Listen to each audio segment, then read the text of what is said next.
My name is Aster. I'm a freshman and I'm an electrical engineering concentrator. My name is Sami, Cuaresma, and I am a freshman and I'm also an electrical engineering concentrator.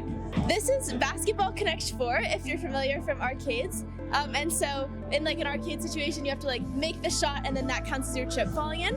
And so we've replicated it on a smaller scale with tennis balls using motion sensors and a pressure sensor like to demonstrate whose turn it is. If you want to So this is our LED display. The cathodes and anodes are each connected to individual rows and columns, which are then connected to shift registers. And those are connected to the Arduino. So the Arduino basically sends signals whenever the pressure sensor is pressed via this pressure plate right here. It switches the turns. And whenever these go through these flaps, it lights up the LEDs and it makes sure to like track the history of those LED lights so that it goes up the row or up the column.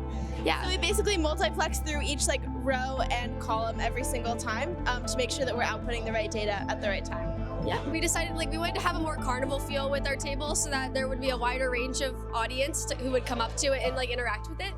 And this felt like the best way to do it. And also it just allowed us to be more creative with how we displayed our project. Yeah, and we just like, we were really going for a carnival or like a game kind of thing.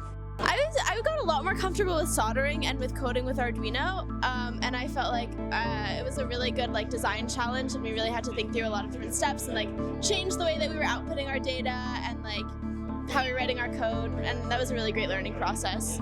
I agree. I think we both learned a lot about the troubleshooting process, and also neither of us came into this with a lot of Arduino coding like experience, and so this was a really refreshing challenge to just kind of overcome that barrier and learn how to make this happen, even though it did involve some like history. Yeah, I don't know. But it was a big learning experience. A big learning curve for sure. Yeah.